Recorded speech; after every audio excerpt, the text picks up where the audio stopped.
आज जैन धर्म, जैन संस्कृति एक खिलौना बनकर रह गया है। शास्त्र मात्र एक कहानी किताब बनकर रह गए हैं। आज समाज के साथ ऐसा ही हो रहा है। चैनल महालक्ष्मी सादर जयंत आज की इसी तरह शुरुआत कर रहा है। किसी और धर्म में, मजहब में भगवान के नाम पर, अल्लाह के नाम पर, गुरु के नाम पर कुछ भी बोल दो तो सचमुच एक तकलीफ यहां नहीं पूरे समाज में उठ जाती है। पर जैन समाज के लिए कोई भी कुछ भी फ्री टू ऑल हो जाता है। जैसे एक दंगल हो रहा है मिट्टी के मैदान में। आज जैन समाज को, जैन धर्म को इतना हल्का समझ लिया है कि फूंक मारो उसे उड़ाकर जहां मर्जी फेंक दो। देख रहे हैं आप ये है नितिन वर्मा अकादमी द्वारा ओशो के द्वारा कुछ बातें कही गई हैं, पर उनको इतना हल्के रूप में महावीर, वर्तमान जिन शासन नायक महावीर स्वामी, हम आपको कुछ दिनों में लगातार इस तरह की दिखाएंगे जागरूकता के लिए। अरे जानिए पहचानिए, क्योंकि आज की तारीख में युवा केवल इन्हीं को देखता है, सोशल मीडिया पर देखता है। वो ना अखबार की 4 लाइनें पढ़ता है, ना वो टीवी पर गंभीर चर्चा को देखता है। जो 2 मिनट में दिखता है वह सब कुछ समझ लेता है। पहले एक बार ये वीडियो देख लीजिए, आपको पता चल जाए कि महावीर स्वामी के बारे में कहते हैं कि वो होते तो जूते पहनकर चलते। आज समझ नहीं आता कि आज फर्क क्या करता है। आज जूतों पहन के साधु जो होते हैं, पता नहीं कंक्रीट की सड़कों क्यों चढ़ते हैं, ऐसे फफोले हो जाते हैं।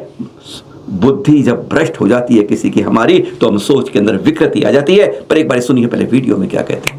महावीर ने कहा था अपने मुनियों को कि नंगे पैर चलना। कहने का कारण था क्योंकि उस समय जूते बनते थे वो सिर्फ चमड़े के बनते थे, और चमड़ा तो हिंसा होगी, पशु मारे जाएंगे। अपने जूतों के लिए पशुओं को क्या मारना। फिर दूसरे कोई कोलतार के और सीमेंट के रास्ते तो थे नहीं, खुली मिट्टी थी, मिट्टी के ही रास्ते थे। मिट्टी पे चलने में कोई अस्वास्थ्य नहीं, मिट्टी पे चलने में तो स्वास्थ्य है। हम भी तो मिट्टी के बने, मिट्टी मिट्टी से मिलती जीवन पाती। अगर तुम कभी नंगे पैर थोड़ी देर मिट्टी पे रोज चलो तो लाभपूर्ण है, स्वास्थ्यप्रद है। मगर अभी जैन मुनि अभी भी चले जा रहा है कोलतार की सड़क पर, सीमेंट रोड पर। सोचते ही नहीं कि महावीर को क्या विचारों को पता है कि सड़कें ऐसी भी होंगी। पैर में फफोले पड़े जा रहे हैं मगर वो चला जा रहा है। और अब तो जूते कपड़े की भी बनते हैं, कैनवास के भी बनते हैं, रबर के भी बनते हैं। अब तो जूते में कोई हिंसा नहीं है। अगर महावीर वापस लौटाए तो मैं तुमसे पक्का कहता हूँ, और कुछ पहने का ना पहने, जूते जरूर पहने। जिन्होंने केवल ज्ञान प्राप्त कर लिया, हमारी तरह खोटी मति ज्ञान भी जिसके अंदर नहीं है, वह बात करता है केवल ज्ञान के बराबरी की। कि तब महावीर को नहीं मालूम था कि जूते चमड़े के होते हैं, कपड़े भी बन जाएंगे। तब महावीर जी को यह नहीं मालूम था कि अब सड़कें कंक्रीट की बन जाएंगी, उनमें पैदल चलने से फफोले पड़ जाएंगे। क्या बुद्धि भ्रष्ट हो जाती है इंसान की जब इस तरह की बातें करने शुरू करता है। केवल ज्ञानी जो होते हैं वे साथ आपके आगे के और साथ आपके केवल भावमंडल में दर्शित कर देते हैं। उनसे हम केवल ज्ञान की तुलना, जब मति ज्ञान भी हमारे पास नहीं बन पाता तो हम ऐसी बातें करने लगते हैं। आज जैन धर्म के बारे में, जिन इंद्रों के बारे में, 24 तीर्थंकरों के बारे में, शास्त्रों के बारे में, जिसकी जो आ रही है बात कहता है। कोई जैन महाभारत के बारे में कुछ कहता है, कोई जैन रामायण के बारे में कुछ कहता है, कोई हमारी बातों को, तीर्थों को मिथक में कह देता है। आज यही हो रहा है कि जिसकी भाषा हो रही है वो अपने आप कर रहा है। क्यों नहीं हमारे यहाँ से एक संगठन इस तरह उठता है, बड़ी बड़ी संस्थाएं हैं, कि एक बार कस के इस बात को कम से कम कंट्रोल कर सके, नियंत्रित कर सके कि अगली बार ऐसे कहा तो खामियाजा भुगतना पड़े। और अब एक हैरानगी वाली बात, जब ये जो है ना, ये जेब में जो पैसे रखते हो, जब नीयत बिगड़ जाती है तो अच्छे अच्छे कुल के आदमी भी बिगड़ जाते हैं। लालच, चांदी का मालूम है ना, कुछ में चांदी उछल रही है, उछल रही है, उछल रही है, उछलती है, लुढ़कती है, उछलती चढ़ती है। बस इसी में नेक नीयत जो है बिगड़ जाती है। राहुल जैन आगरा के परिवार पूरा, पिता, भाई, पत्नी और भी 2005 से रिश्ते हैं, कहते हैं पहचान है हमारी। सादाब के बताते हैं, हाथरस के हैं ओम प्रकाश चौधरी जी, कह रहे हमारे इनके परिवार से सब अच्छे हैं। ये गांव में आते थे, गांव के लोगों से कहते थे उधार सोना दे दो, आपको मुनाफे के साथ फायदा मिलेगा, चांदी दे दो। तो चांदी के कारोबार वैसे बताते हैं, आगरा के अंदर सारा काम पर्चियों पर मुंजवानी होता है। और उसी का एक कारण हो गया कि आज जो है इस तरह से 630 किलोग्राम चांदी कीमत होगा इस तरह में कम से कम 16 करोड़। ओमकार चौधरी के पास गए राहुल और उनसे कहा चांदी के लो तुम उधार दो और तुम ये तुम्हें कितना मुनाफा मिलेगा। यही लालच उन्हें थोड़े मुनाफे की थी और तब दे दी। और लेकिन उसके बाद चांदी उछलने लग गई।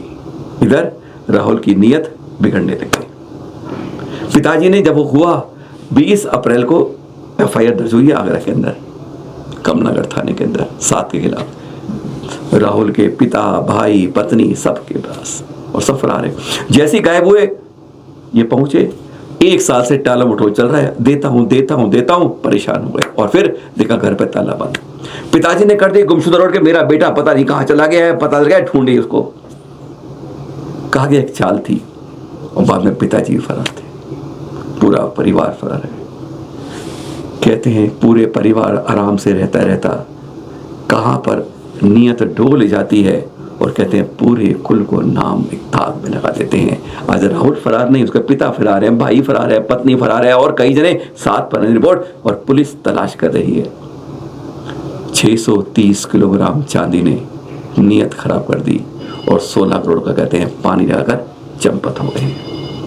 आगरा के ये कहीं आगरा की कहानी नहीं है, कई जगह पर ये जो मौखिक रूप से करते हैं, कच्ची पर्ची पर करते हैं, उसी का ये एक बहुत बड़ा नमूना है। और अब एक जैन व्यापारी से किस तरह बदसलूकी होती है, जान से मार देने की धमकी मिलती है। पहले चोरी करने की कोशिश होती है, फिर पढ़े कहते हैं गाड़ियां सड़क पर चलती हैं, पता नहीं चलती किसके टायर के नीचे तुम्हारी जिंदगी में चलती है। बात ये हो रही है कुकुन वाली जगह की, राजस्थान की बात कर रहे हैं हम आपसे। जैन है, उनका गोदाम है, राजकुमार जैन, अनाज का गोदाम है। उस पर मालूम चला कि कुछ लोग पुरानी रंजिश को जोड़कर पहुंच जाते हैं लूटपाट करने के लिए उसके गोदाम पर। किस्मत अच्छी थी राजकुमार की कि वो उसमें छत के ऊपर से पहुंच के पहचान लेते अंदर कुछ कर रहे हैं, वो 9-11 भाग जाते हैं। लेकिन एक भयावहता हो जाती है कि इस तरह से गोदामों में चोरी हो रही है। उसके बाद गत रविवार की बात है, 20 तारीख की, सोमवार की बात है, पुलिस कंप्लेन FIR दर्ज होती है और FIR दर्ज होने की बात होती है, वह तुरंत आ जाता है धमकाने के लिए अपने भाई के साथ, साले के साथ, पत्नी के साथ। बताता है हमारा तुम्हारा परिवार से पुरानी रंजिश है और तुमने अगर ये FIR दर्ज कराई है तो समझ लो अब तुम्हारी जान नहीं बचने वाली है, गाड़ी से कुचल दिए जाएंगे, जान की धमकी देकर चल देते हैं, सदमे में आ जाते हैं। एक यही नहीं, सारा व्यापारी दुकानें बंद करते हैं, व्यापार करो बंद करते हैं और पुलिस तक की बात पहुंचती है कि पुरानी रंजिश, कहते हैं आपस में रंजिश जो पाल लेते हैं हम कई समय तक, वैसे तो कहते हैं कि अनंतरम जो 7-8 भव तक पता नहीं कब तक चलती है, वह नहीं बात कर रहे हम, इसमें धार्मिक बात नहीं बात करें। उस रंजिश से पहले उसके गोदाम में लूटपाट की कोशिश जो असफल हो जाती है तो बाद में जान से मारने की धमकी पूरे परिवार को मिल जाती है। टेंशन हो गई पूरे गांव के अंदर, तनाव हो गया, प्रदर्शन किए गए और ये आवाज़ उठी जो देख रहे हैं यहाँ पीछे, खुश हो रही कि आज यहाँ पर पूरा समाज व्यापारीगण तनाव में है।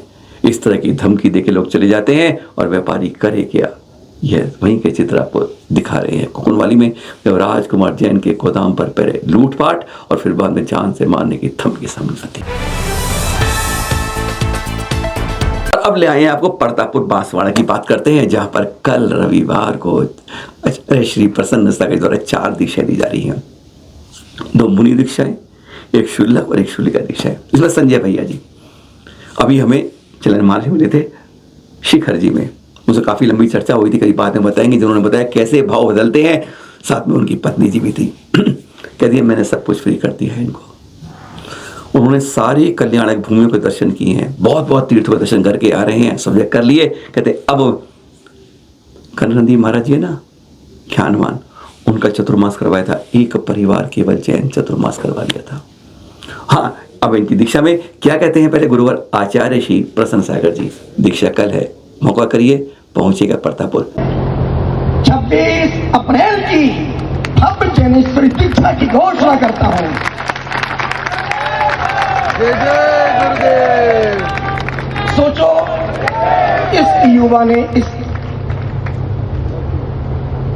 संजय भैया ने इस छोटी सी उम्र में इस बंदे स्वधर्मेंद्र बन गया। भगवान के माता पिता बनने का बांसवाड़ा में ही सौभाग्य प्राप्त किया, और एक भी तीर्थ ऐसे जिसने वंदना न की हो। सारी जन्मभूमियां, सारी तीर्थ भूमियां, दुनिया भर की यात्राएं, मतलब संपूर्ण कार्य को करके अब भगवान बनने के मार्ग पर आगे बढ़ने के लिए 3 साल से प्रतीक्षित और इंतजार कर रहे हैं। ये तस्वीर देख रहे हैं आप, मंगल सेन शरबती देवी जैन जी की बेटी, जब उसने हाई स्कूल की परीक्षा पास की तब की ये फोटो दिखा रहे हैं आपको। होनहार बिरवान के होत चिकने पात, और ये धीरे धीरे बिटिया बढ़ती गई और उसने वो कमाल कर दिया है जो आज गर्व करता है जैन समाज। ये चित्र देख रहे हैं उसी बिटिया के जन्म के, ग्राम नंदी के अंदर, सहारनपुर फिरोजपुर के अंदर जन्म हुआ था। इस बिटिया ने, पता है खास बात क्या थी, 6 साल की उम्र में ही हरी पत्तियों की सब्जी को त्याग कर दिया था। 11 साल की उम्र में कह दिया अब मैं बाहर की भोजन की बनी हुई कोई चीज नहीं लूंगी, और 13 साल की उम्र में ही इस बिटिया जी ने कर लिया कमाल कि इसने कहा अग्नि पर पकी हुई केवल 4 चीजें ही जीवन भर लूंगी। इतनी छोटी उम्र में ऐसा कर जाता है। दिल्ली यूनिवर्सिटी से, हिंदू कॉलेज से बीए करके बस 6 दिन हुए थे, रिजल्ट ये आया था कि तारीख आ गई थी 1 अप्रैल 1970। अणुव्रत दीक्षा ले ली, लाल मंदिर पहुंच गए। ये चित्र है साहियाबाद की सत्यवती कुटी के, जहां वह 14 देशों में कर चुके भ्रमण, 350 बार हवाई जहाज की यात्रा हो चुकी है। और यह है हसनापुर का गुरु मां सत्यवती योग सेंटर। आपको बता रहे हैं कहां कहां से प्रभावना बढ़ती गई। गौरवान्वित तब होते हैं जब देख रहे हैं लंदन के ईस्ट मिडिलसेक्स में कैलाशगिरी दिगंबर जर्मन इन्हीं के द्वारा निर्मित करवाने के बाद लगातार प्रभावना कर रही है 14 देशों के अंदर। इस समय जैन साधु संत नहीं जा पाते हैं, पर इन्होंने अणुव्रत दीक्षा लेकर यह कमाल शुरू कर दिया कि और देशों के अंदर भी जैन संदेश पहुंचाने शुरू कर दिए। 56 साल हो गए इनको करते करते। रशिया अभी के 20 तारीख को जब इनका फिर लाल मंदिर में प्रवेश हुआ, इस समय उन्होंने बताया कि मैं 2022 में जब लंदन से आ रही थी तो एयरपोर्ट से लेकर चक्रेश जी की पूरी टीम आई थी और शोभा यात्रा में एयरपोर्ट से लाल मंदिर आए थे। शुरुआत इस जीवन की लाल मंदिर से ही की थी। अब आप कहेंगे सब हम बता क्यों रहे हैं आपको सत्यवती गुरु मां जी के बारे में। आने वाली इस 30 अप्रैल को प्रातः 7:30 बजे इनका 56वां अणुव्रत दीक्षा दिवस लाल मंदिर गौरवान्वित होकर मनाएगा। देख रहे हैं अब ये जहां पर इन्होंने शुरुआत करी, कहते हैं 1 अप्रैल 1970 के बाद लगभग 4.25 महीने यहीं पर रही थी, और तब प्रवचन देके संबोधन जो है ना सरस्वती भवन देखा है जहां पर अब भी होंगे। पहले बरांडा था वह पहरा, जो तो पूरा हॉल सा बन गया है, खचाखच भर जाता था प्रवचनों की श्रृंखला को। इतना लोग दिल्ली के आसपास से आके उनके साथ जुड़ाव करना आता था। माता जी ने चलन महाशय बताया कि खास बात थी यहाँ की, जो दिख रहे पद्मावती वेदी देखने भी है, कहते हैं यहाँ पर आकर सचमुच मनोकामना पूरी होती है। मैंने भी यही भावना पाई थी, तभी इस रास्ते बढ़ पाई थी। आज इतने देशों में प्रभावना कर पा रही हूं तो केवल यहीं के, इसलिए 56वां जो है दीक्षा दिवस इस अणुव्रत का यही लाल मंदिर में। कहती है 56 साल पहले भी चक्रेश जी थे, आज भी हैं, पर जब वो आज मैनेजर है पुनीत जी, कहते तब 2 साल के थे, इनकी चक्रेश जी गोदी में लेकर वह उनको आते थे, है ना। बस 30 अप्रैल सुबह 7:30 बजे लाल मंदिर के सरस्वती भवन में। मन तो नहीं है इसके बारे में दिखाने का, पर मजबूर है आज, क्योंकि ये गुना के बारे में शिकायत दिखा रहे हैं आपको, पर यह यहाँ की नहीं है, आज देश में जगह जगह हमारे जिनालों में है। एक बार कुर्सी से बैठ जाते हैं तो कहते हैं उस कुर्सी को लेके ऊपर तक जाएंगे तो उस कुर्सी के साथ ही जाएंगे, या तो कहते हैं फेविकोल का ऐसा चिस्पा हो जाता है कि उससे उठ के अलग नहीं हो पाता है। कहा कि 2021 के अंदर यहाँ 2 साल के लिए चुनी गई टीम, कमेटी चुनी गई, एसडीएम पे शिकायत पहुंची, जगह जगह आज दिल्ली तक में हमारे शहर में 10-15 जगह ऐसा है।